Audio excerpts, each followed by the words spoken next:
Thank you for tuning in to the Monday night live stream hosted on NFFC. Had some technical difficulties this evening. Shout out Alfredo Brown for dropping his dinner and getting us up to speed. But here we are in the middle of round one. Today I'm joined by Football Guys OG, legend, creator of the rookie scouting portfolio, Matt Waldman. And Matt, we can get to the pleasantries in a minute, but we're just a couple picks away here. And anybody who knows you probably knows who you're eyeballing with that 12th overall pick. Derrick Henry, I think, is who we're both hoping for here. We talked about Christian McCaffrey potentially sliding, but he goes off the board. Nico Collins off the board as well. We're just a couple picks away here.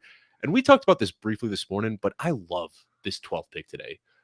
This year, I should say, especially with a third round reversal, it feels like you're getting two first round players and then coming back with that 25th pick, you're still getting a really good player there. And you said the same thing, that this is your preferred spot this year, right? Absolutely. It's always my preferred spot, to be honest. I feel like if you're giving me 12, you're giving me an advantage. That's just how I feel in most every draft. Whether that works out that way or not, it's the spot I'm always been more comfortable with. So we do get a third round reversal, and I'm not usually used to that with some of the leagues that I draft in, but that's a fun part of it too. I would have liked to have paired Derrick Henry with Amon-Ra St. Brown or Nico Collins.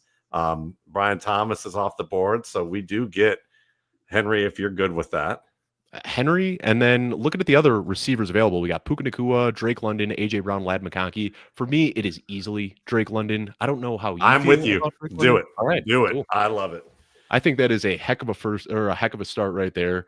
Derrick Henry and Drake London. I mean, it would not surprise me one bit if we look back at this season and Derrick Henry leads the league in rushing attempts and Drake London leads the league in targets. Yeah. So Drake London, what I like about him specifically, I feel like he's not a receiver that will work in any offense, because he is a guy who needs a quarterback that's going to trust him a little bit. But when I look at Michael Penix and the way that he played in college, like he was just throwing up balls to Rome Odunze and Jalen McMillan and Jalen Polk and letting these guys make contested plays on balls.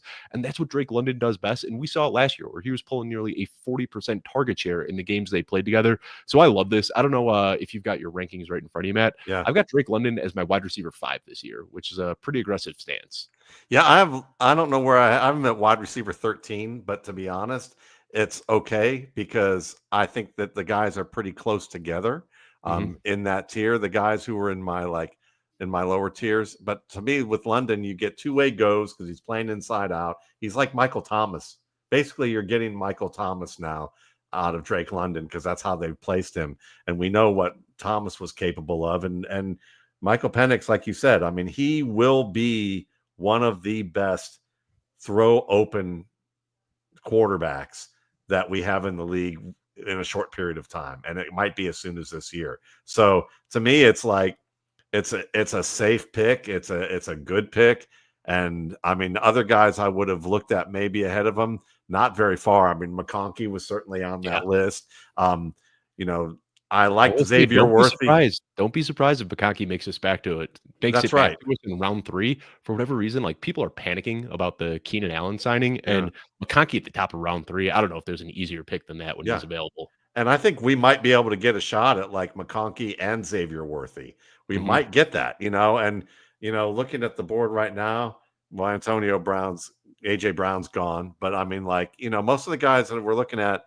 The one guy that I have higher than most and is probably the risky pick is probably Tyreek Hill, but Devontae Adams will probably be there if McConkey's gone. Yep. I'm happy with the Devontae Adams. I'm happy, in this case. If you're good with that, if we think we can wait, we can look at somebody else like Jackson Smith. I like Jackson Smith-Njigba a lot. Adams, I like as well. He's moved way up my rankings based on what we're hearing out of LA camp, that he's just kind of operating as the primary target there. I do have JSN a little bit ahead. Although neither player is going to make it back to us. If JSN's there, we can take him. Definitely not making it back to us at 4 or 5. And then same with Devontae Adams. I mean, his ADP right now is 35th on this website, but he's one of those players that I see regularly going beforehand. So I'm fine with JSN or Adams with that next pick when it comes up. Back to Drake London. I'll send you this so I can share it with you. And I was kind of digging into film in February. There was one play that jumped out to me. Well, let's make our pick here, and then we can go Okay. back to Drake London real quickly. So we'll throw JSN and Devontae Adams in here. Looking at the running backs that are still on the board, Josh Jacobs, Kyron Williams, Brees Hall. For me, it's so hard paying up for that tier of running back when I know that I can get Alvin Kamara, Kenneth Walker, Travion Henderson with And our next Jacobs couple is of picks. gone anyway, so we're I'll let you make the choice here. I am fine with JSN or Devontae Adams. I've got them both in the same tier in my rank. I would prefer Adams just because Let's I go. have him in my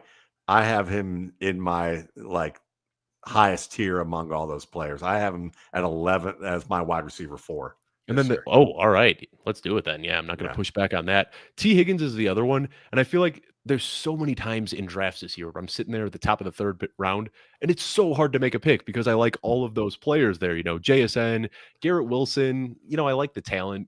Some minor concerns about Justin Fields, of course, but T. Higgins, Tyreek Hill, Devontae Adams. It just feels like this is why I want to get a running back early because I feel like in rounds 2, 3, 4, 5, there's just so many good wide receivers you can choose from. You and I are probably going to find a good running back somewhere after round 5, maybe even somewhere after round 12. I was going to say maybe in round 15. Yeah, we can find it. Yeah, I think we might. I mean, we're Yeah. going to take our shots. We're going to keep taking our shots, I'm sure, on running backs throughout, and we're going to see where the best deal is. But for me, I mean, listen, we just got one of the best route runners in the draft in Adams, and we got one of the best big men playing in a role where he's going to be thrown open and have lots of space to operate in Drake London. So we got 2 big time target getters. One of them is going to be a touchdown guy in Adams. And we got a touchdown guy in Henry. So this is as good of a start as I can imagine, other than if somehow Christian McCaffrey fell to us, and that would have been about it. Yeah, and I think people are starting to wise up to that one a little bit. I mean, there was if you were a sicko doing drafts in May, Christian McCaffrey was falling into round 3, and then every day that we just got, I mean, now I'm at the point where I kind of look at this top 8. Actually, I take Malik Neighbors out of the conversation. So the top 7 that we saw here: Jamar Chase, Bijan Robinson, Jahmyr Gibbs, CeeDee Lamb, Justin Jefferson, Saquon Barkley, Christian McCaffrey. I can make a strong case for any of those guys to know number 1 overall. And I'm taking Jamar Chase number 1 overall because of what he did last year. But it just feels like there is a huge tier at the top of round 1 in drafts this year. Yeah. Yeah. And I think that's the thing is that from my projections, I would joke, people would look at my tier 1 and they just see Jamar Chase there and that's it. Right. But really if you're going to technically go there, my tier 1 is probably tiers 2, 3, 4, and 5, as my tier 1. And then there's just this guy who's in outer space and Jamar Chase, just because if Higgins gets hurt and Burton kind of underperforms a little bit, they're going to have to lean on Jamar. And he's the guy who is most likely to be a 2,000-yard receiver if conditions were to happen. And he's the, all apologies to Justin Jefferson, but I think that Jamar Chase is the best overall receiver in football right now. And it's just slightly ahead of Jefferson. And even if we're splitting hairs between talent level, I think when you're looking from a fantasy lens, Jamar Chase has Joe Burrow throwing the ball to him. They've got one of the league's worst defenses. Joe Burrow is in the prime of his career. So the stars kind of align for Jamar Chase. Even if you did want to make the argument that Justin Jefferson has more talent, which I don't think you're going to, I still think when you're looking at it through a fantasy lens, you kind of have to get to Jamar Chase as the top over 1 guy. Now, what I want to say here, just kind of a game theory type of thing, and I'm sure you're privy to this, but anybody who's not paying attention, when I'm drafting from the edges, I am willing to reach aggressively for players, because when you're drafted in the middle of the board, I feel like that's kind of where you want to play ADP a little bit. You can catch these fallers here and there, but if you're trying to play ADP from the corners, you're just going to end up getting stuck with players that you don't want, because ADP is telling you to draft them, where the reality is us taking Adams here. Sure, it might be a reach in that we took him 9 picks ahead of ADP, but there was a 0% chance Adams was making it back to us. So there's a lot of people out here that are doing hundreds of drafts, and I do too, some low stakes ones. But when it gets into these drafts, I'm much more willing to just swing for the fences and get my guys. I'm doing 9 entries, I believe, into this contest this year. And I want to have a nice mix. And JSN is a guy that last week I had Dan Henry on here, and I really twisted his arm to take JSN over T. Higgins. So now, wanted to take Devontae Adams over JSN. I feel like it's fun to have a little bit of diversity with some of these early round picks, so I don't just have JSN as my wide receiver 2 on every team. Yeah, no, I get it. And, and the fact that you've got different guests on with different ideas, that makes it a little bit easier for us to see how that goes. Like for me, I mean, I don't want to jinx us, but I don't see Xavier Worthy off the board yet. And he's a guy I'm willing to reach for. And when I think that's why I like drafting from the ends, because if I mean, look, if you're a fantasy analyst and like Dave, and you contribute to a draft guide, and you also do rankings, and people see your work everywhere and they know they're drafting against you, or you happen to write a book for the past 20 years that does this type of stuff, you have to learn that people are paying attention to what you're doing, whether they agree with it or not.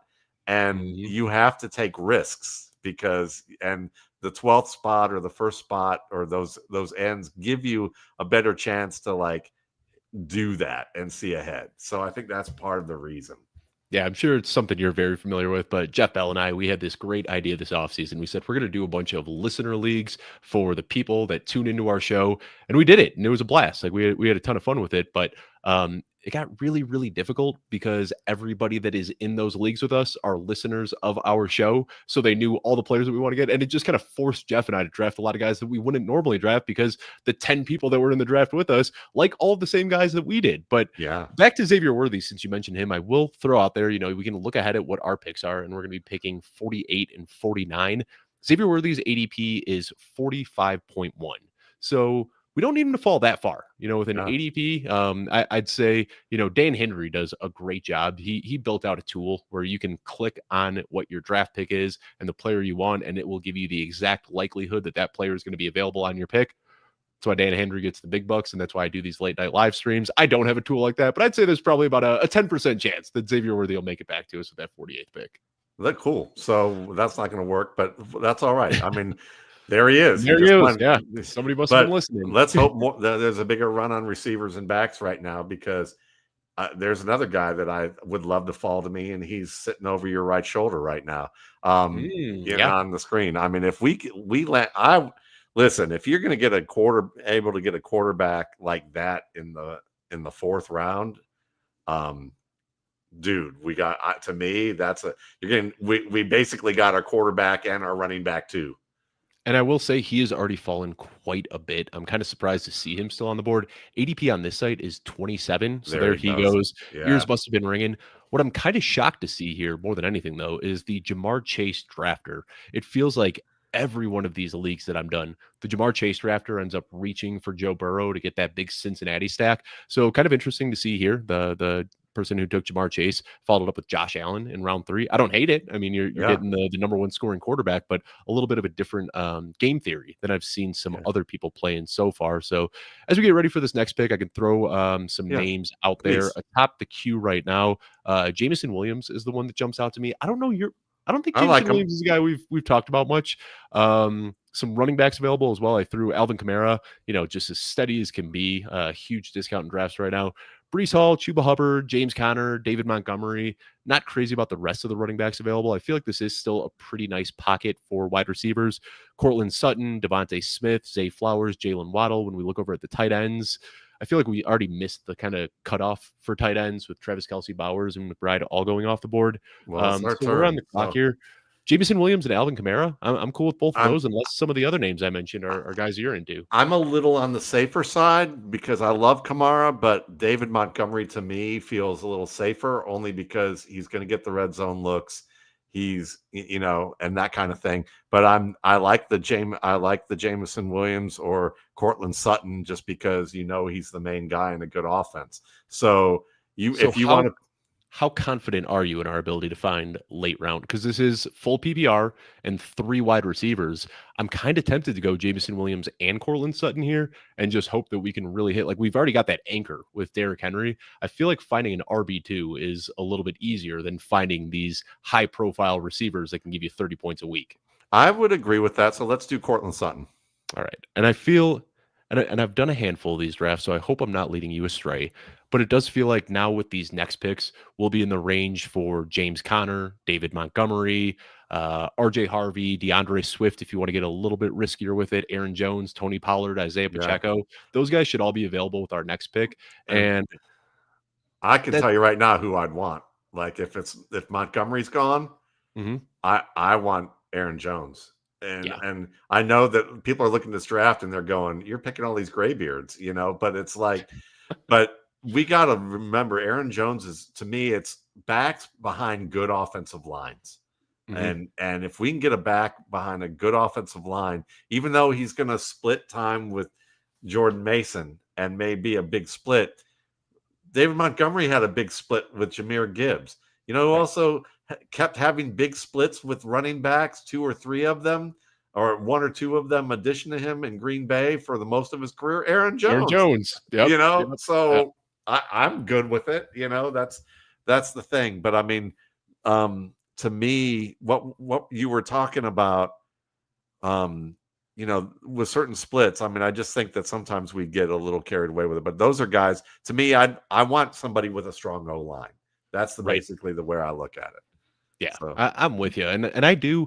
I've warmed up to Jordan Mason a little bit. I don't know what are your thoughts on Jordan Mason, because I wasn't overly impressed with what I saw last year, and like my immediate gut reaction when I did my rankings was Aaron Jones inside my top 15 and Jordan Mason just kind of down there with all the other injury away guys. But it has just been deafening out of Minnesota camp that like Jordan Mason is going to be a big part of this. So I still have Aaron Jones well ahead of Jordan Mason, but I've become more open to the idea that there will be a little bit of a split where last year it was just like the clear Aaron Jones show there. yeah, I like Jordan Mason. I mean, watching him even in his days at Georgia Tech, he's a tackle breaker. He has pretty good contact balance. He does understand how to set up blocks. He's a very good receiver. So Mhm. he's not a home run hitter, but he's certainly, he is better than what Jamal Williams was, if you ask me, Yeah. or anybody that they've had opposite Aaron Jones at this point, in Jones's career. So I can see why they want to get him on the field and use him. But I just think, so yeah, I mean, he would be a guy we'd want to try and scoop up if we end up with Aaron Jones, and we might get three good backs out of the deal, but Mhm. it's not mandatory, from that standpoint. Well, we got our first bear off the board here. First bear off the board, and I really fear that I am big braining this one. So maybe you can pull me back down to reality as my big helium bread just pulls me away here.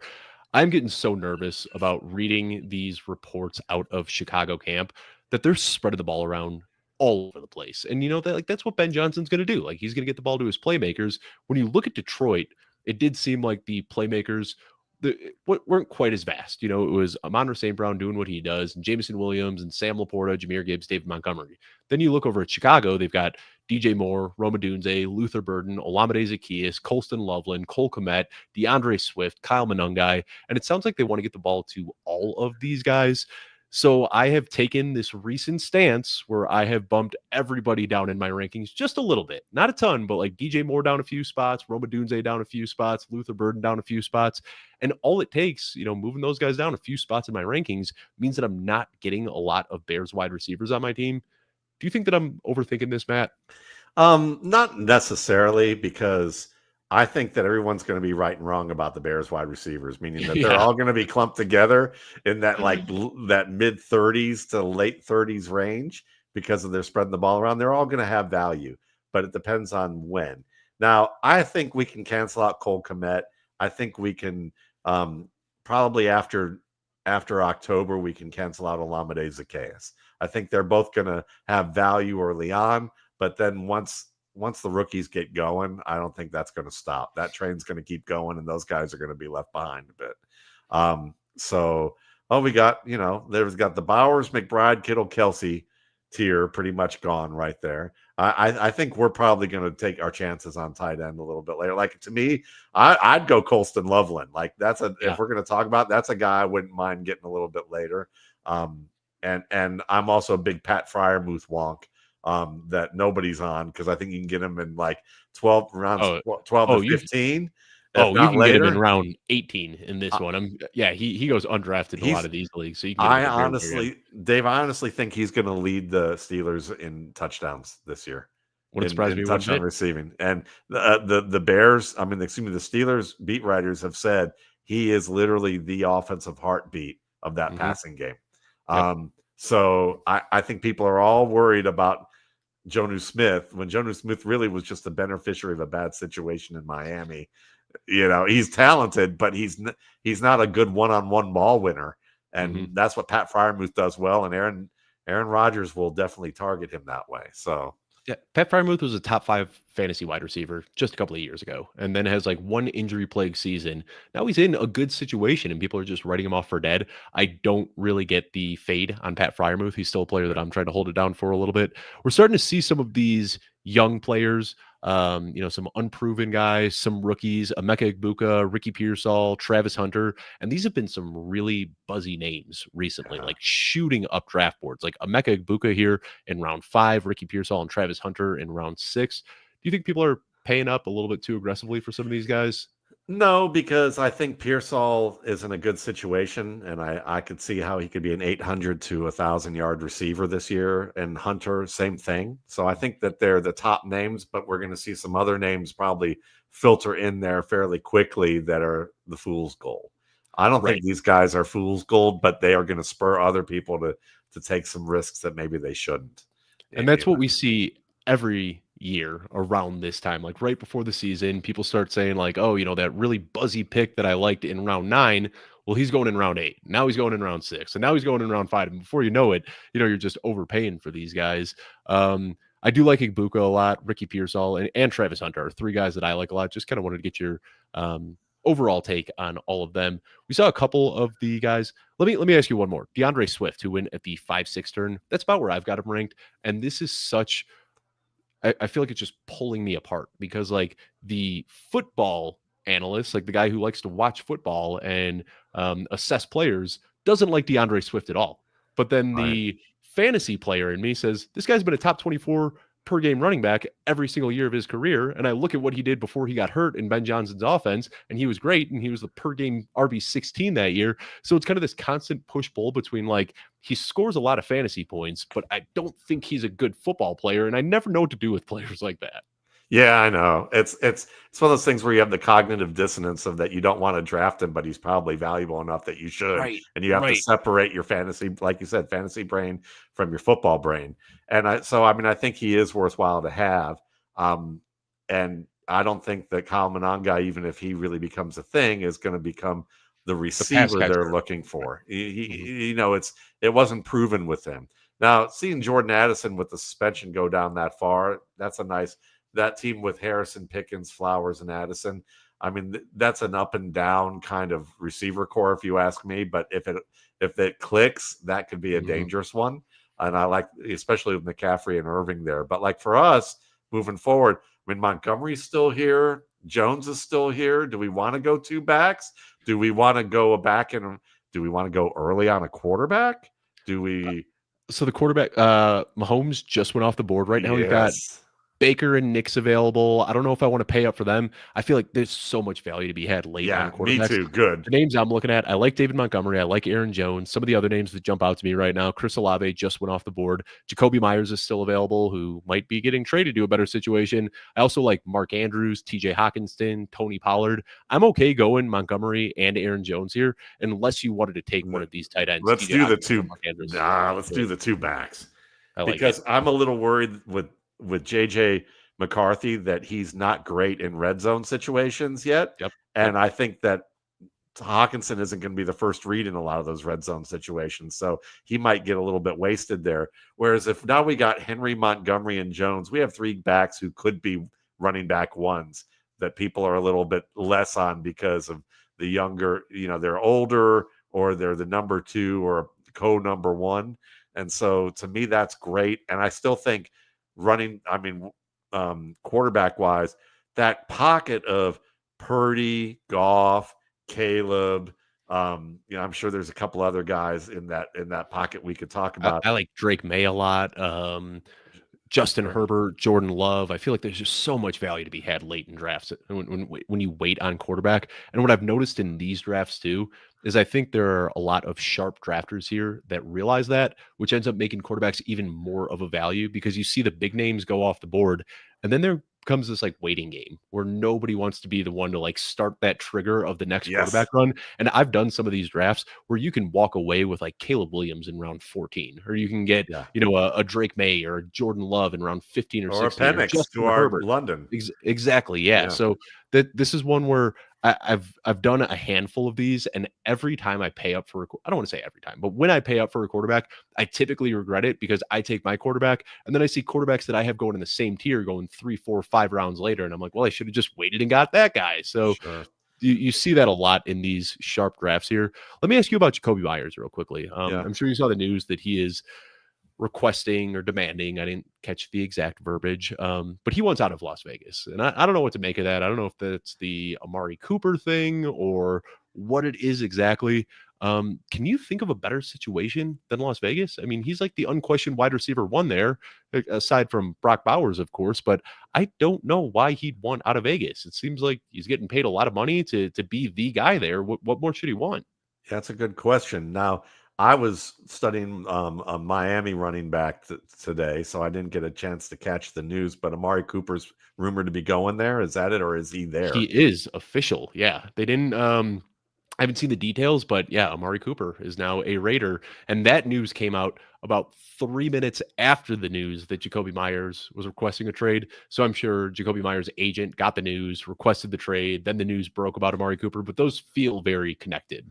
Oh, absolutely, they probably do. And I think that Myers also. It may also be that Myers knows that now he goes from number 2 to number 3 in the pecking order. And in a run oriented offense, it's going to run a lot of 2 tight end sets. So that's that may be part of it. It may also be So that you think, they. I just want real quick, you think Amari Cooper is going to would immediately kind of supplant Jacoby Myers as that number one receiver there? Yes, I do. All right. I know that the wrist injury was an issue, and he was also on a new offense Yeah. and in Buffalo last year. And he was also on a team with crappy quarterbacks in Cleveland before that. So I'm still feel like Amari Cooper has something left there. Jacoby Myers is a very good player, but he's he's better in the slot or as a flanker than he is like that split Yep. end. And Yep. Cooper can kind of play a variety of roles for you. And then you have the young guys and Dante Thornton. People are talking about getting him in situational play, and there's still Besh and some of those guys that they may look at. So maybe he just sees the writing on the wall and is like, they're trying to push me out. Let me get out before they do. You And I know. think it was Bowers that kind of pushed him out of position more than anything else because, like you said, he's best out of the slot. And we saw last year, Brock Bowers is one of those like a tight end only because he has a TE next to his name on the depth chart, but like he was Yeah. basically a wide receiver last year and really pushed him out of that slot role. So interesting. I was kind of surprised because Jacoby Myers making a lot of money and this close to the season. I don't know what type of market there's going to be, but we'll see how that shakes out. Just looking at the rest of the board here, nothing jumps out to me as too crazy. Isaiah Pacheco, I think, is a fantastic value where he's going right now. I Right. have him lumped in the same tier as David Montgomery and Aaron Jones. I don't know why. He keeps falling the way that he does in drafts. We had a lot of conviction with Montgomery and Jones, but I'd have been fine putting Isaiah Pacheco in that same tier. I don't know if you have him above or below those guys. Yeah, I mean, where I have him right now, let me just take a quick little look here with where I have him. But looking at it, he's maybe in that next tier down, and the only reason being is that he's in the tier with guys like I have Kamara lower than folks just because I think that O line is bad. I Yeah. think the quarterback situation's worse. But Pacheco, Dobbins, Kamara, Ken Walker, if you believe he's going to split time rather than be the guy. But ability wise, yeah, I'm with you. I mean, I think he's an easy choice as a running back too, who can give you more. It just depends. I think a lot of people look at Andy Reid's offenses and go, once he finds his guy, he sticks with it.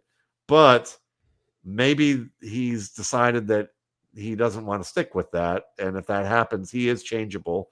and then goes to like three-headed committees a fair bit. But I'm okay with that. I mean, I would have been okay with that. Now with Jalen Warren going first and Caleb Johnson not even being picked yet, like to me, like that's going to be a fun one because if Caleb Johnson continues to slip, like where it's convenient, he'd be a guy I'd keep an eye out for just because there's so much that was bad said early on that people remember that, but he's run better and they're excited about him. And there's somebody who's already thinking about that. I feel like I should not even talk about who we want or talk about because it'll happen. But that's how these streams work, man. As Yeah. soon as you say a player's name, somebody drafts them. This works well for me in auctions, to be honest, Dave. Like I've way back in the day when they had their first auction expert leagues, I won 2 in a row. And I've always enjoyed auctions, and there's a way to manipulate auctions that's a lot of fun that we could talk about down the line. But yeah, I joke because it's like you bring something up and it seems to happen. None of them are hearing us though. But Krosky Merritt going in what, round 8? Round 8. That's yeah, not right for the people are saying it. Yeah, that's kind of where he has been settled in. Do you think that's too early or too low? I think it's at that point of uncomfortableness that's probably appropriate. You know, I see the upside case. I do, but also I see that just being a waste of an 8th round pick. It can go either way. Yeah. The fact that we've got guys on the board like Pacheco still is, oh no, we don't. Pacheco's gone. But the fact there are some guys that we know that are out of committees or just 2-headed committees. It's one of those things. But you are betting on him being the guy that supplants people. So we'll see. Guys that are still on the board for me that are interesting are like, well, Dobbins would have been one of them. But what are your thoughts on Keon Coleman? Because he's another player that like I don't like what I see, but the buzz is so loud that I've started to draft him kind of begrudgingly. Maybe. I've always been a fan of his contested catch acumen, and his ability after the catch is very strong.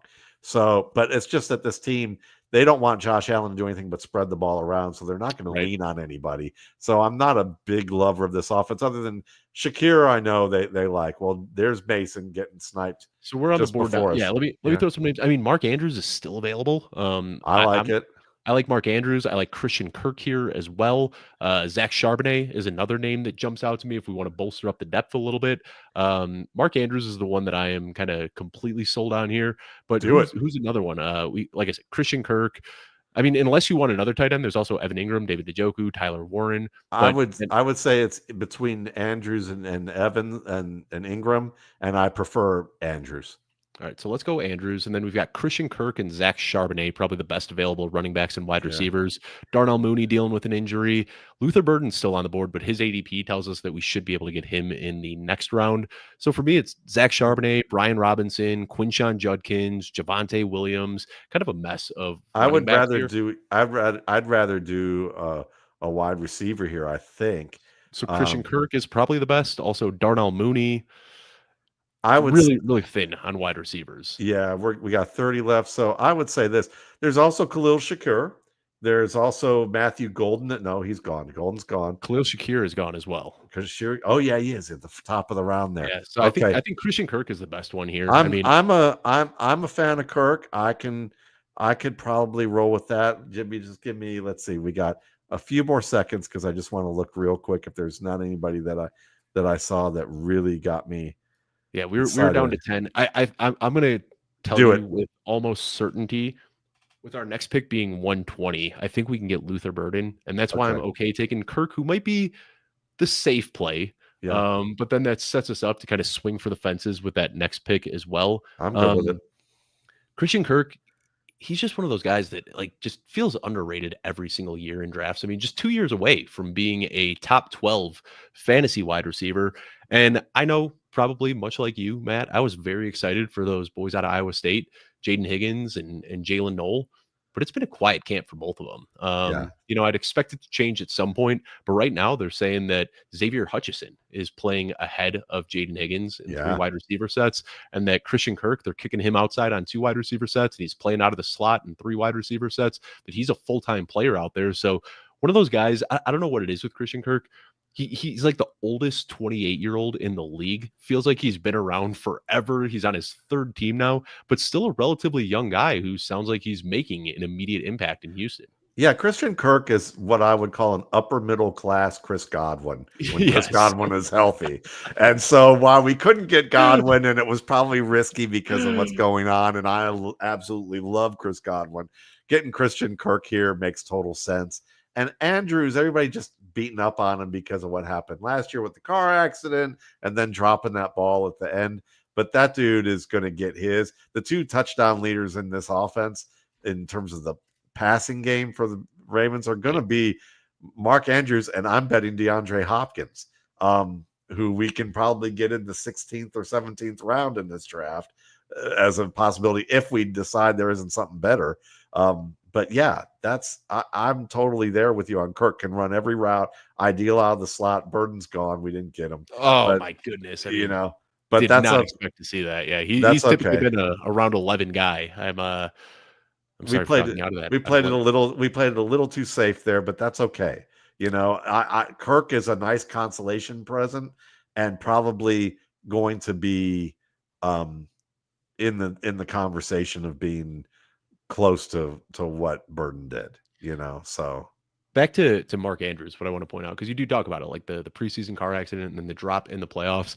And I talk about this a lot. Like, I think one of the biggest biases that bleed into football analysis are what happens in week 1 and what happens in the playoffs. Yep. And Mark Andrews just got double screwed by those biases last year, because week 1, primetime game, island game, Isaiah likely comes out as the presumed tight end 1 in that game, and people immediately, the overreaction, should I drop Mark Andrews from my fantasy team? Is Mark Andrews washed? Is Isaiah likely the new tight end 1?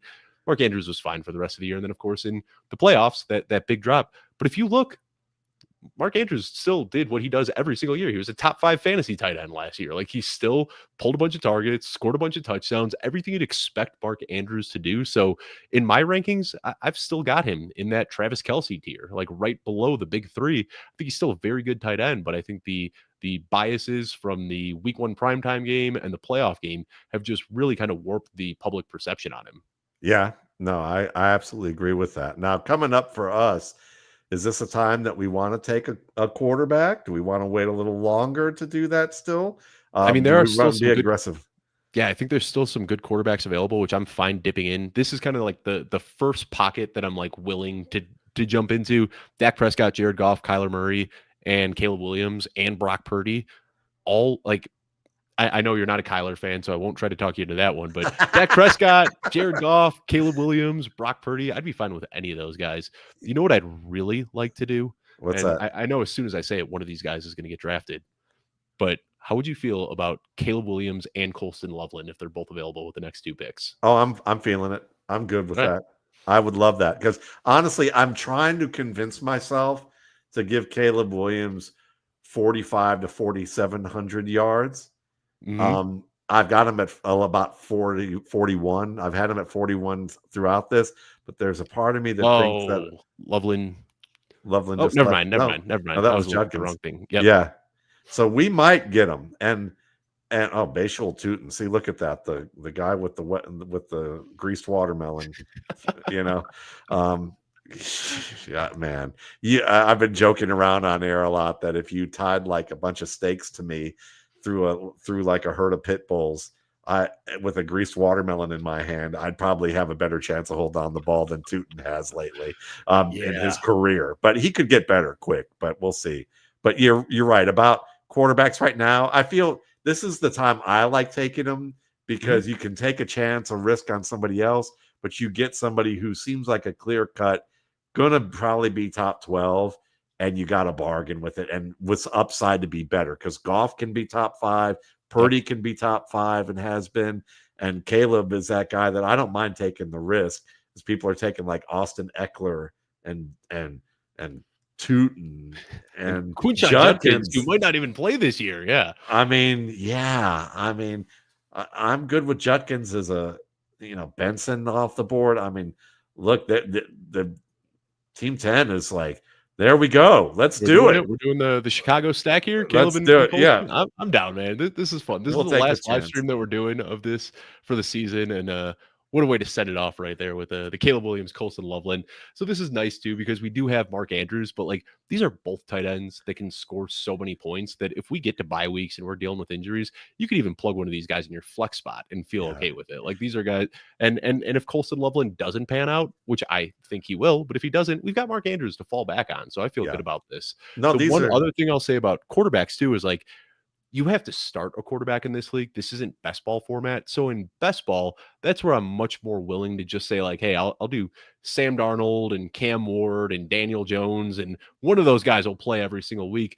In a managed league where you actually have to choose on a quarterback every week, it is nice to have a guy like Caleb that you can just plug in and not have to worry about. Yeah, for sure. But I mean, I think we're gonna see here. No, if it were just me, I would probably have gone Caleb and like one of Goff or Purdy Mhm. and just got rid of my quarterbacks right then and there, and then taking a chance on Fryermuth. But Loveland, I actually have Loveland. I think I have him rated either just above Fryermuth or just below, and his upside is higher. Yeah, I have my 10. Actually, I have Fryermuth 8th overall because of the touchdowns, but touchdowns are tough to predict. And Right. this is breaking a rule that I put him there that high. I just feel good about it. And I'm so glad Kincaid's.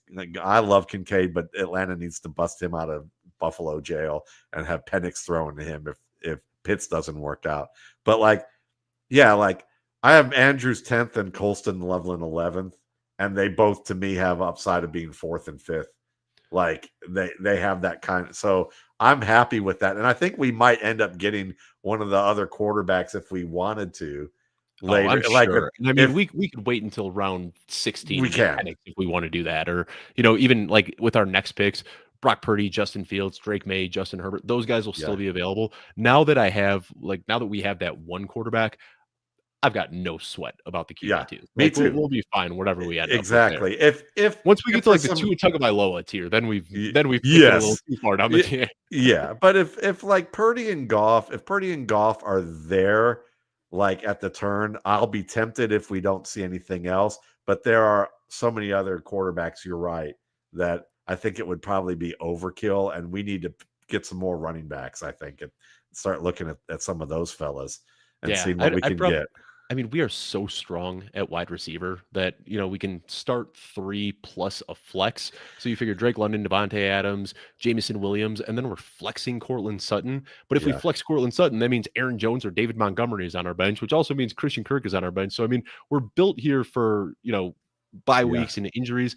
That's why I don't like dipping into the quarterbacks and tight ends too early, just because every single year, like the team looks pretty when you draft it, but yep, then players get injured and bye weeks roll around. And if you're paying up too early for those quarterbacks and tight ends, then you're looking at these guys getting drafted right now, the round 10 guys where you're like, oh, Austin Eckler, Trey Benson, you're in my lineup in week 3. And that's not where you want to be.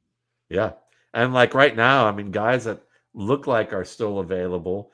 Najee Harris is suddenly going to play. How do you like that? You Mhm. were talking about that as a guy that we could consider.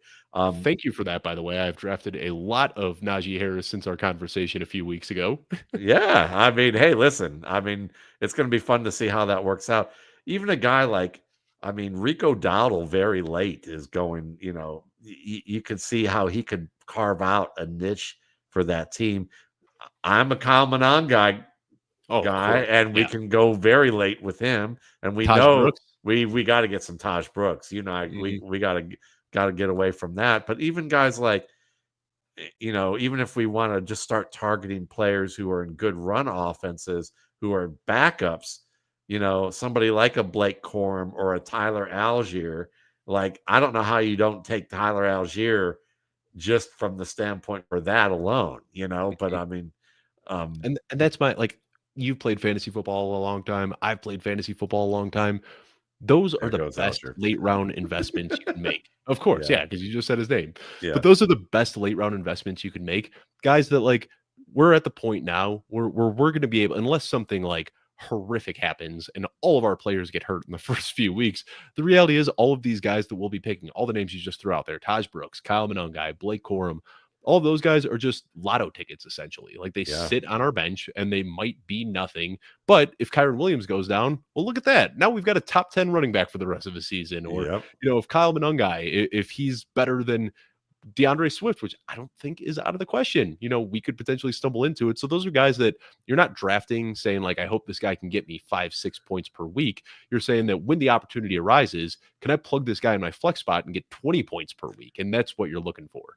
Yeah, without a doubt. Now, a guy I want to see, I don't see him on the board just yet, but that may just be my eyes and not keeping up with this as well as we're talking about. But is Calvin Ridley still on the board? I can't believe he'd be. Oh, Yeah, no, he's Ridley, gone in the he fifth went round, fourth round. fourth There he round. is. Somebody I went was like, real early. Yeah. there's no way that could have been a mistake. I was like, okay, I knew I had to have missed that. Yeah, we can let me walk, or I'll talk you through some of the receivers available, because I definitely do want to start hammering running backs, but would be okay getting one more receiver in here if any of these guys.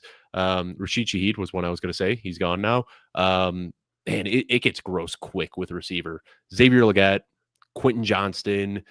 I do like Demario Douglas and Romeo Dubs, but like, I feel like if you're at a place where you're putting Demario Douglas and Romeo Dubs in your lineup, your team's probably not doing too great. I'd rather take DeAndre Hopkins later. Honestly, that's just because I have him ranked 44th overall among receivers, which is about 33 spots above everybody else at Football Guys.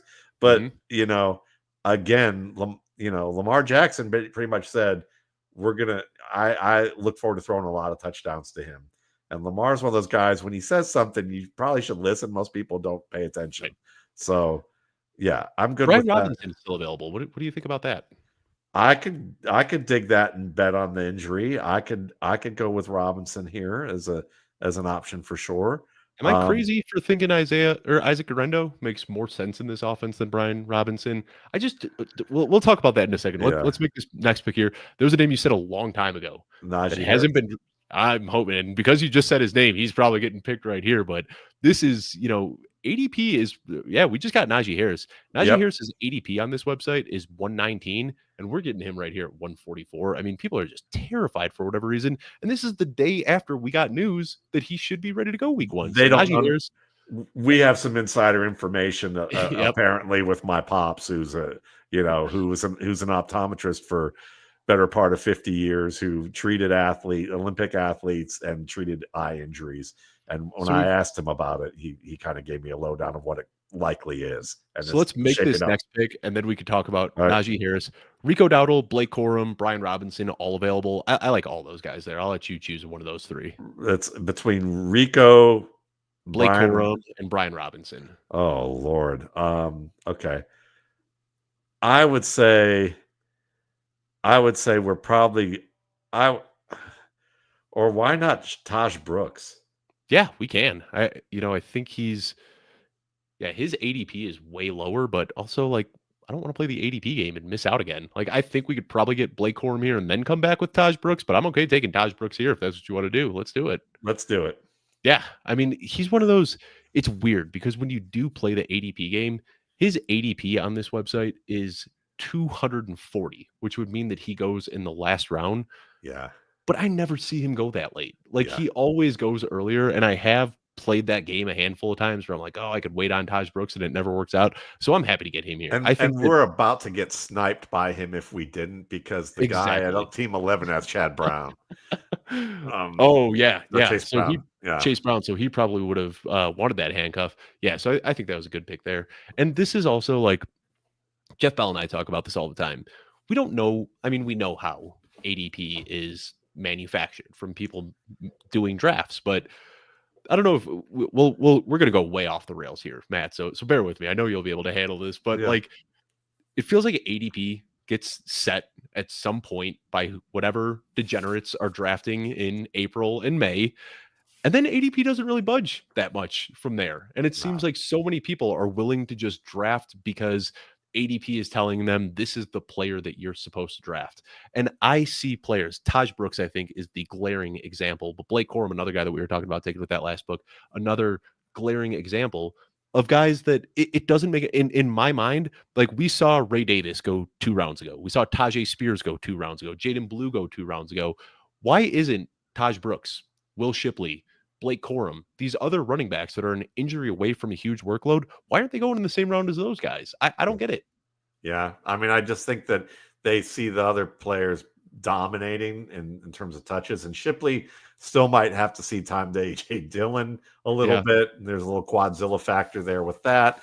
But I think you're right about from the ADP standpoint. ADP is a guideline, but people enforce it as a rule. So I've always found that, like, when you're in live drafts, you can tell when you can get a little loose and when you get a little tight to ADP based on who the loudmouth is in the room enforcing ADP vocally, and that's how I play. That's how I play auctions too. I've done some articles on this, but I found that even in expert leagues, when you early on, you can see early, like if somebody picks like, Bijan Robinson and pays $70 on a $200 budget, it's loose. So if nobody says anything about that, you don't hear anybody on the chat room or anything going, damn, or oh my God.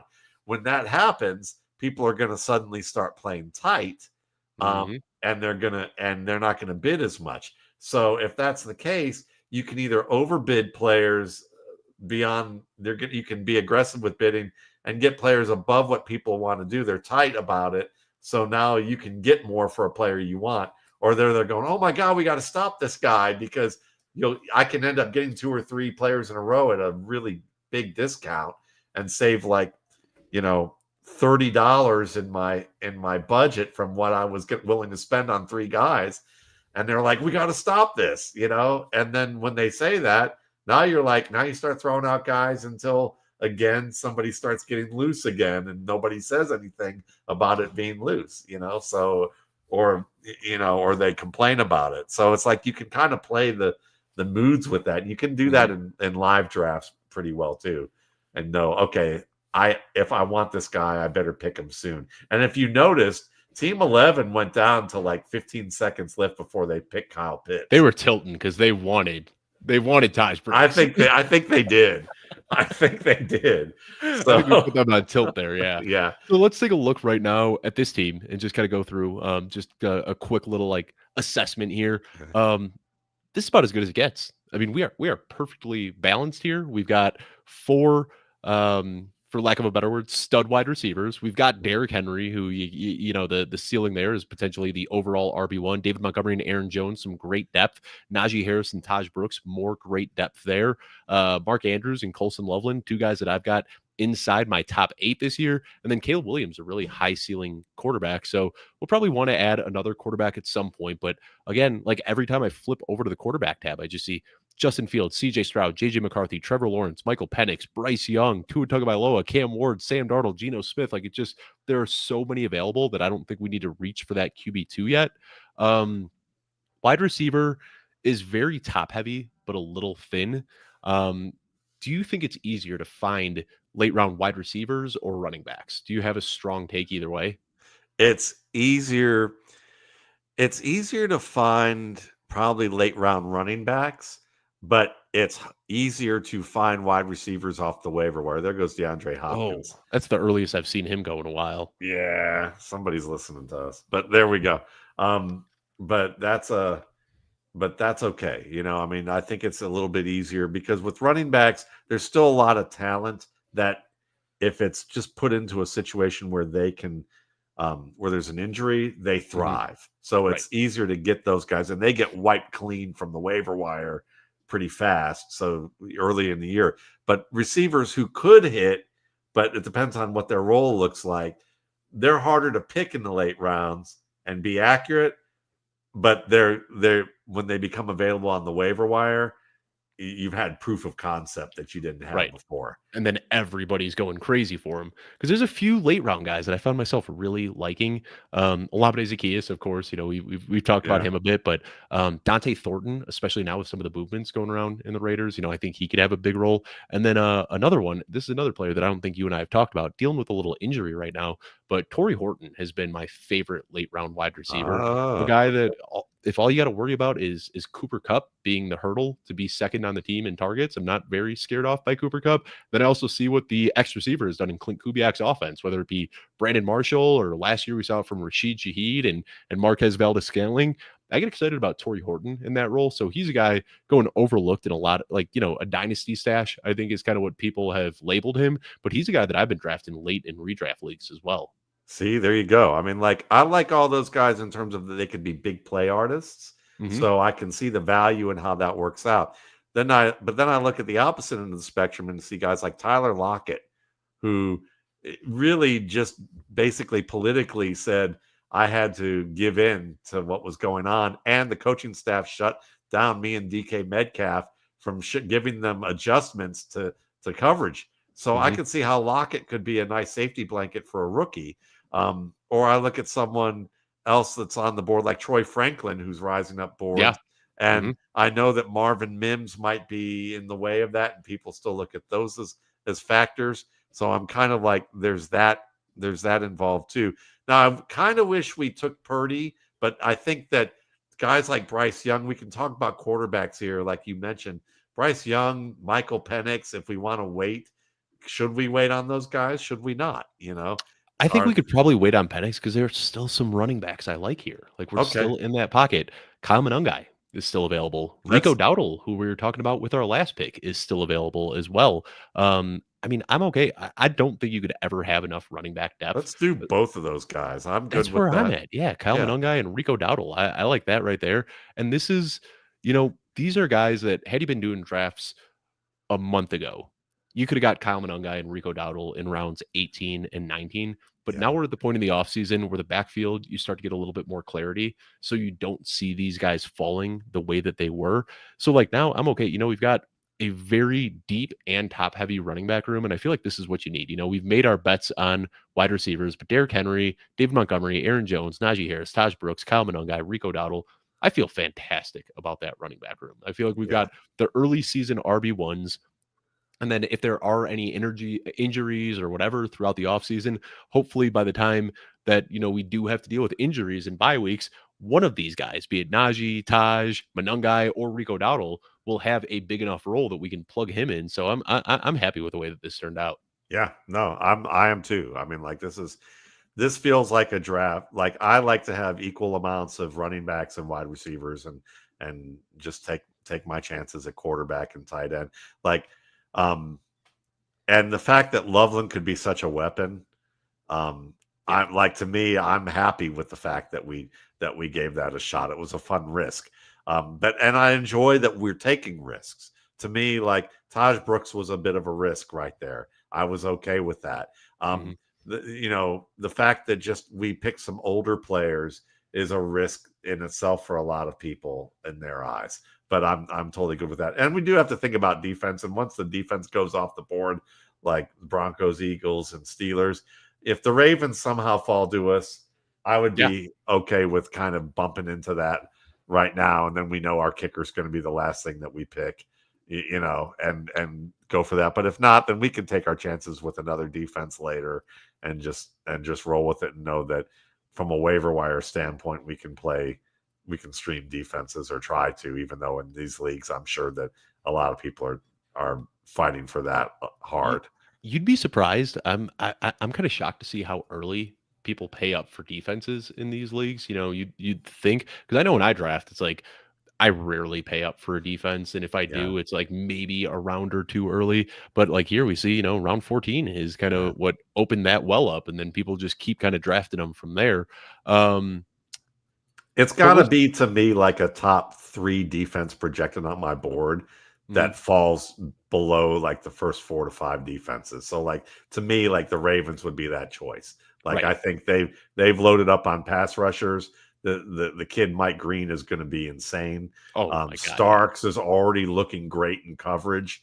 Malachi Starks, there it goes. But that's what happens. So we'll take our chances. We've got some news to react to here. Oh, Kenny Pickett traded to the Raiders. Raiders they're having themselves a pretty active day. Yeah. Well, look, I mean, They must be feeling okay about Shador and Dylan Sanders, I'd imagine. Yeah, I'd imagine so. So that's the case. Now, here's a player we've talked about, but we haven't acted on, and it's this late, and it's a wide receiver, and it's Amari Cooper. Mm-hmm. That could be an interesting. That could be an interesting pick as well in terms of later on, just because if he turns out to be wide receiver 1 or wide receiver 2, he's the best route runner on that team right away. Yeah, I'm It's just scrolling what does he down have to left? see where he is. Yeah, because I haven't seen him get drafted yet. Let me see if I can And that's find him here. because he hasn't been signed until what, a couple hours ago? Right. Yeah. So So he's still available. He's out there. It's funny enough on this website. It actually says wide receiver Buffalo Bills. So hasn't even updated yet on the that's right. site. So yeah, we know. We're keeping our ear to the street, but everybody else might not know. Yeah, when it comes to wide receivers, he's actually up in ADP a little bit. So we'll see if he makes it to us. But wouldn't be surprised. Oh, there he goes off the board. There he Yeah. goes. Kind of surprised to see that. I mean, he's a guy who was going undrafted in most of these leagues that I was doing.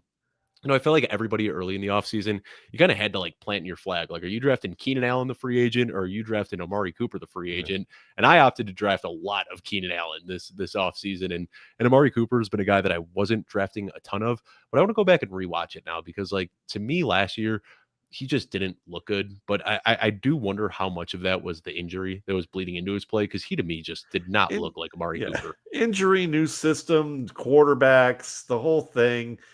I just think that he was just it was a confluence of just badness around him. So with that in mind, where are we targeting now? What do you want to try and do? So the Ravens did go off the board. Yeah. So let's talk through some players here. Good call. Looking 'Cause at the Raven, quarterbacks available, Penix, I think we should put him atop the queue. I think that would make for a very strong QB2 in this format. So we'll put Penix up there. I know you're a fan of Kendra Miller, but how much does the offensive system scare you away? Because Kellen Moore has been completely. gushing about him. Does it? Completely. I mean, Yeah. I know that's bad, but like we could do it, but like the two guys I like at this pick is either Bryce Young or Penix, and I'm totally down with going with Penix. Yeah. I just know that better surrounding talent and upside. And I like Bryce Young too. Bryce Young was the QB1 over the final month of the season last Yes. year, which I think people don't realize. Like, he looked awesome last year. And he was so efficient. So from an interception standpoint, we know he's going to process the field well. So I'm kind of like, if we could wait a little bit, we could do that. But I'm good with either of those guys. Miller, I'm fine with taking a risk with at this point. I mean, it's not like we're picking him in round 8. We've also got Dante Thornton, who I mentioned earlier. Torrey Horton is still on the board as well. I can list some of the other guys at top the queue, see if any of these guys pique your interest. Joshua Palmer, Alec Pierce, Jalen Knoll, Michael Wilson, Andre Yosavash, Jalen Coker. I don't really get too excited about those guys. Fuck it. Let's do Penix and Miller. I like that. Yeah. Okay. Kendry's been another one of those guys. I'm still holding the torch out. I don't know, man. Maybe I shouldn't be. He's still 23 years old, too. Yeah.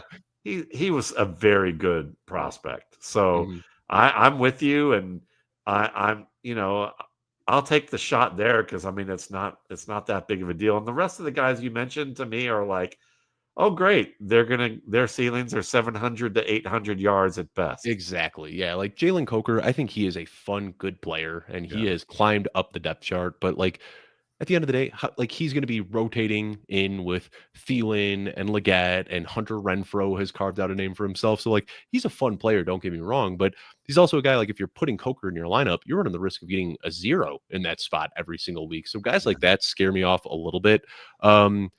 So what we need to do here to close out this draft, a running or a defense and a kicker, and then I think we go with one more wide receiver. Torrey Horton is the one that jumps out to me. I don't know your thoughts on Andre Yosavash, but another guy who's just like, he's going to be on the field a lot on a good offense, and I feel like that alone is enough to pique my interest a little bit.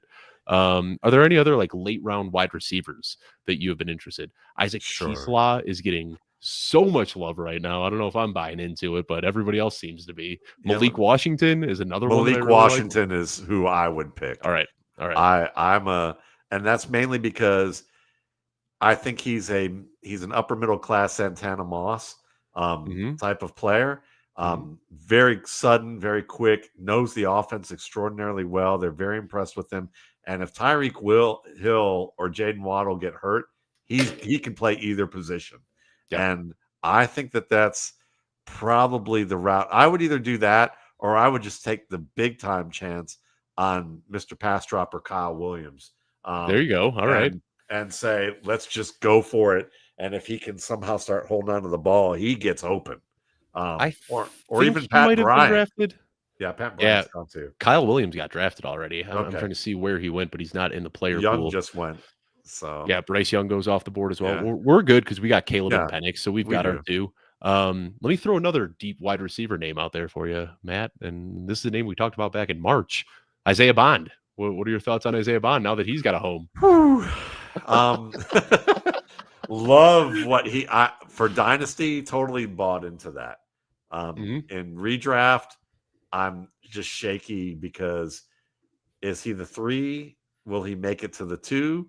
Or how about Harold Fannin for that? That's what I was going to say. Yeah, like even if he is the 3, he's kind of like the 5 once you factor in David Njoku and Harold Fannin. But it does sound like he is climbing the depth chart quickly there. Like he's been there for a week, and they said that he's already getting reps with the ones, that he's jumped ahead of Deontay Johnson, that he's jumped ahead of Jamari Thrash, and we know the ceiling. Like this guy, an Isaac Bruce type of ceiling, like a Ty. T.Y. Hilton. He could like midpoint could be T.Y. Hilton. And I think the ceiling, like I hate to make this comp, but like is Tyreek Hill ceiling like in that range of outcomes? Like he's that type of athlete, right? He's that fast. He's a better route runner, to be honest, in terms of promise of what he could develop. So I mean, we could look at that and say, like, I mean, this is the screw it pick, right? So it's like, so right now in the queue, I've got in order, I've got Malik Washington, Torrey Horton, Isaiah Bond, and Andre Yosevach, which let's be honest, like we're probably cutting one of these guys after week 1 for somebody off the waiver wire, but they're fun picks. I would probably say, Washington's the safest. Horton has a bit of a Van Jefferson thing going on with me, but I may be very wrong about him. If there's a player I'm going to be wrong about this year, it's going to be Horton. So I'll leave it to you because you've been so gracious with me being able to have like final say with a lot of these guys. And so if you feel really good about Horton, I'm good with it, and it'll be fun because I wouldn't have picked him otherwise. And if he succeeds, we'll have a good laugh about it because it'll be like, look, if it weren't for Dave, we might not have. We definitely wouldn't have won this because in week 15, when our guys were hurt and Horton put up 150 yards and 3 touchdowns, Waldman was over here going, I don't know about him. Well, also let me ask you about that because, like, first of all, I really like the player. Like when I was watching him, I was like, this dude's just a glider. Like he just eats up field when he's running. Like he is so fast. He gets in and out of his breaks quick. But also when I started looking at the effect that Clint Kubiak can have on these X receivers, is that something you kind of factor into your analysis when you say like every step along Clint Kubiak's way, the X receiver has just crushed? I mean, we saw Marquez Valdes-Scantling get traded mid-season to the Saints and drop 232 yards and 4 touchdowns in his first 3 weeks there. Like, it seems like this scheme that Clint Kubiak runs is predicated on getting the ball to the X receiver deep downfield where they can make plays after the catch. Now, that X receiver could be JSN. They can move him around all over the formation. But I also see a guy like Torrey Horton, who's got size and speed that they could put him in that role and set him up for huge weeks as well. Yeah, no, I think that you absolutely want to look at those types of situations and see how that works out. I mean, that's why I had Ladd McConkey the way I did last year. Is how that fits. There goes Malik, so he's gone. He's saw off that. our list. That one hurt. And he's been moving up quite a bit. And I saw like it was that first preseason game against the Bears. There was no Tyreek Hill and there was no Jalen Waddle, but Tua was out there. Yeah. And I was just like, oh, this is still the same broken offense from last year. They don't trust Tua to drop back. They're just going to have him throw the ball to the quickest guy that they can. And that was Malik Washington. So yeah, big fan of his ceiling. So, all right, we've got the 3 wide receivers in our queue still. We'll take the best available. But let's talk through some of the defenses here. We've got the 49ers, the Lions, the Chargers, the Chiefs, the Packers, the Rams, the Cowboys, the Seahawks. Which one of those defenses do you like best? The 49ers. I mean, just the coverage, what is maybe sometimes the weaker point, but Mikael Williams is a rookie opposite who he's got opposite is I think that could be fun. We could have a good time with those guys. There goes Harold Fan, and a lot of fun late round guys going off the board here in round 18. Yeah, and There we're goes at the that time of year. Niners. There goes the We Niners. just So would the Lions be next up? Yeah, let's do it. Or do you want to go with the Rams? Are you buying into the Jared Verse hype that he can be that guy? I think the Lions are probably the safer pick, Let's do right? the Lions. All right. Yeah. I'm interested to see what these NFC North matchups look like this year. That's going to be a brutal division. And I think a lot of people are expecting shootouts, but a lot of times when you expect those shootouts, they end up being like 3-6 hard fought matchups. And I could see a lot of the NFC North matchups going that way. I like our team as I'm looking at it here. I really do. Like it's fun. Like we took risks at quarterback, but I think they're the right risks. Like those are the players. Those honestly, Dave, those are the two players I've wanted to pick in drafts more than I have. All right. And that's the fun part about doing yeah, these shows is like, yeah, same thing like David Montgomery. Jeff Bell loves David Montgomery and he keeps yeah, talking about him. And he's one of those players that I like. But, had I not been doing this draft with you, I would have taken Alvin Kamara over David Montgomery. Like I've done 50 plus times already this year. So that's the really fun thing about doing this show and bringing a different guest on every single week is it does kind of force me to get out of my comfort zone and draft some players that I might not otherwise draft. And Lord knows I'm wrong all the time. So We like this all helps are. me. Yeah, this buffers me a little bit because if I am wrong on Alvin Kamara, a player that I've been aggressively drafting at the 4-5 turn this year, guess what? Half of my teams are sunk. But in ones like this, if I'm wrong on Alvin Kamara, well, good thing I had Matt Waldman on this show on August 25th to talk me out of drafting Alvin Kamara. But at the same time, like Aaron Jones, like this is a guy I want to talk about with you. This is what I remembered that I've been thinking about lately. Everyone loves Jahmyr Gibbs. Mm-hmm. They love Jahmyr Gibbs, and I get it. There's what's not to love. He's a great runner. He's a terrific receiver, and he's behind a good offensive line. But why is it that we're looking at Aaron Jones, who may be a better receiver than Jahmyr Gibbs, and a better runner between the tackles? Really, just like as a talent, he may not be as fast, but he may be the savvier player. And why can't Jordan Mason be Knuckles, be David Montgomery? And why are we looking at Jones and going, aren't we looking at? We could look at them and go, wow, he could be Jahmyr Gibbs. He could be more Jahmyr Gibbs than Jahmyr Gibbs. Jahmyr Gibbs may be running himself out of things because they use him more on routes to clear out space for other receivers as opposed to getting more. I mean, he already had a strong year. Thinking that he's going to be record breaking with all that talent on offense, I'm not so sure.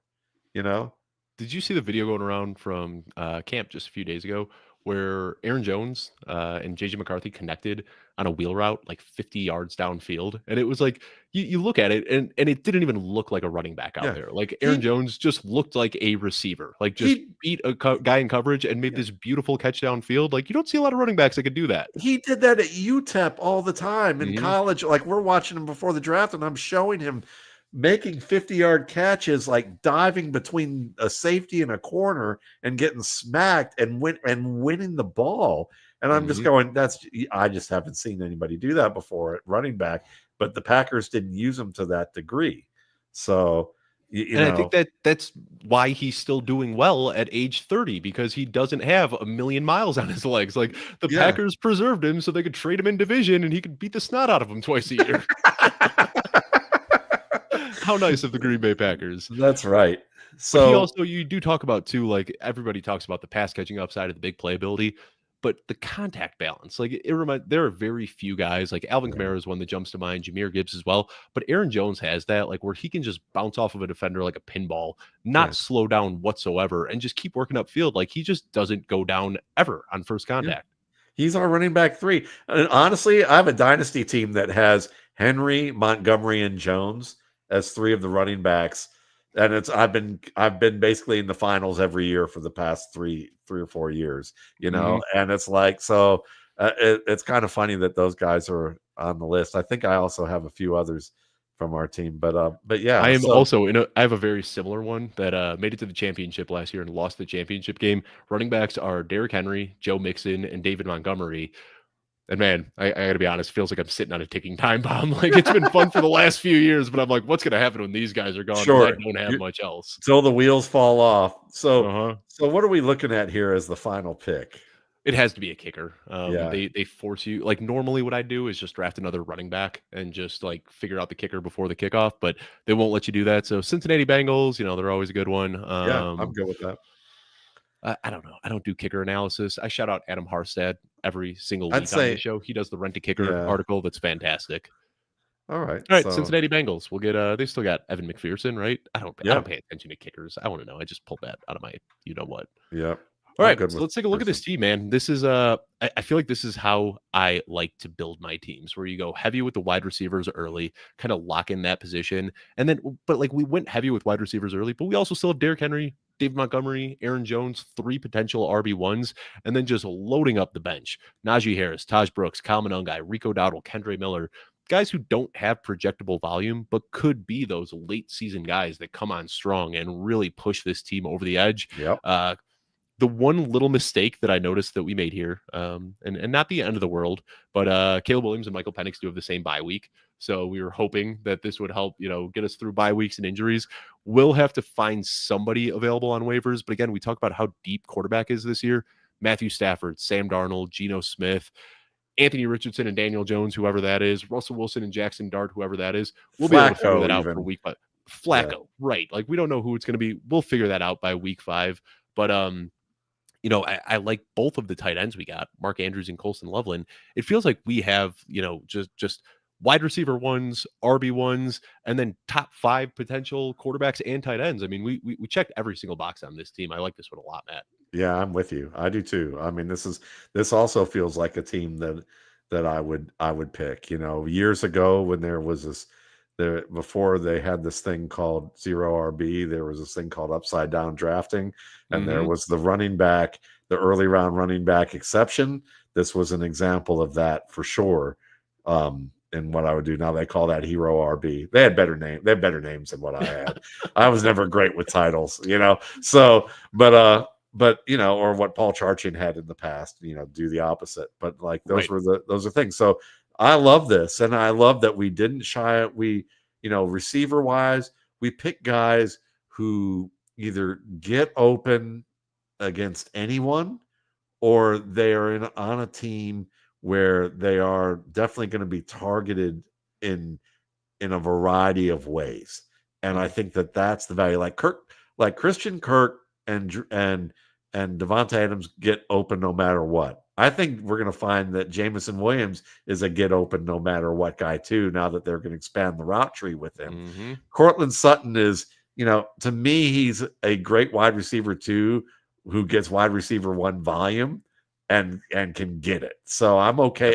I'm happy with it. I mean, I was happy with him as my 3rd or 4th. I'd be thrilled with him as my 3rd receiver. The fact that he's my 4th receiver is just like no anxiety whatsoever with that. And then Christian Kirk or Christian Sutton. Christian Kirk's our Sutton. 5th receiver. Yeah. Sutton is our 4th. Kirk is our 5th. That's golden right there. And then the tight ends. I mean, really, I wanted an upside guy and I wanted a steady guy. And Andrews is definitely a steady guy.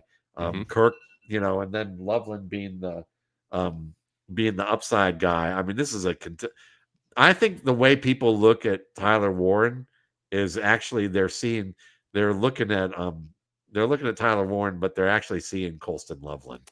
And I think that Loveland's going to be fine, but he's more of a Tucker Kraft guy, which to me is throw him in the flat and let him rumble. And maybe they'll give him a little bit of red zone love and he can win there. He's like a mix of Tyler Kraft and Michael Mayer. But that doesn't get me as excited as Colston Loveland, who to me could be a young Travis Kelce. I mean, the Bears have said that they are putting their best defenders on Colston Loveland in practice, like Jaquan Brisker, off the charts athlete. And they said that Colston Loveland was just beating him like a drum down the steam. Like, Yeah. Jaquan Brisker couldn't keep up with Colson Loveland in the first week of camp. They said they've been putting Kyler Gordon on him, and he has been fighting through hand contact and coming down with contested catches over Kyler Gordon, beating him. I mean, it has just been one thing after another, like just nonstop good news. And I want to shout out to Andrew Cooper, who does a lot of tight end analysis. Yeah. He talks about the yin yang tight end drafting strategy, and that's exactly what we did. The yin is kind of the safe guy, and then you take the swing for the yang guy, and I think we got both of them here. And then the last thing I want to note on with this draft is this is like a perfect mix where we got some good value picks. We got Mark Andrews almost 2 rounds below ADP. Like, he fell to us. We got Caleb Williams and Colson Loveland below ADP. We got Najee Harris almost 3 rounds below ADP. But then we also had some guys that we reached aggressively for. Taj Brooks, Kyle Benungai. I think those were the only like really, really big reaches. But so often when people are drafting, they don't want to make reaches because they're going to, worry about how it'll make their team look or something like that. When you look back at this, you can't tell what the reaches were. Like, we had such a good balance of value pick and reaches that it just works out and it looks like a good team. So I think the overarching lesson for anybody tuning in today is just go out and get your guys, because you're not going to remember like, oh, I overpaid for this guy by 2 rounds. What you're going to remember is that you wanted to get who was it that we wanted and we got sniped on? Luther Burden. Yes, Luther Burden. Yeah. That's it. Exactly. Yeah. Like, had we had Luther Burden over Christian Kirk, I'd have liked this team better, but we tried playing the ADP game and it bit us. And then after that, we said, screw that. We're just going to get our guys, and love the way the team turned out after that. Exactly. And that's why I was looking forward to drafting with you, because I figured of all the football guys that I know that we'd take risk, and I like embracing risk in drafts. And usually, like, I know that a lot of readers from the past with my work would often, I get a lot. One of the common emails I get is, I drafted these guys and I got laughed at in my draft, and then they're congratulating me in December. And I'd say, well, when football guys first came out with their Rate My Team, the joke I used to make the joke that, this is my draft plan. Rate My Team's going to tell you have a 10% chance of making the playoffs, and you're going to be the scoring leader at year's end, and it would, so, and that would be the kind of the joke with it, because you have people who play it safe and buy the numbers, and they're really good at that, and they're going to get you there. But, I think, Dave, you and I, what we do well is we take some risks and we go a little bit away from what the consensus says. And, if you're watching the tape and you're looking at players and kind of get an idea of where they are, you can kind of do that a little bit better, because you're going to be ahead of the ADP that's very numbers data based. And the people who are data based are oftentimes the heaviest drafters early on. And that's what I don't understand is, like, people who are making fantasy football content and afraid to go on a ledge and just saying, like, this is the consensus, this is how you should draft. I don't know. Personally, I think it's more like, there are a few things more fun than going like all in on a player and that player just absolutely smash him that year. So get you guys, have fun. Matt and I, we put in a lot of the work. So, definitely listen to Matt. I can't imagine anybody tuning in this show that isn't already paying attention to Matt and what you're saying and what you're bringing to the table, Matt. But I want to thank you so much for making the time today. This was a blast. I'm very happy with how this team turned out. Hopefully we'll have a nice little vacation we can go on when this pays out in January. I'm feeling it. All right, Matt. Well, I want to thank everybody for taking the time to tune in. I will be back on Wednesday doing more live streams, and then I got the fantasy football show, and I've got the dynasty show going on. Matt, you've got your show with Bob Harris that you're doing, as well as the Rookie Scouting Portfolio podcast. Be sure to check that out. I want to thank everybody so much for tuning in. Best of luck this year, and I will see you soon.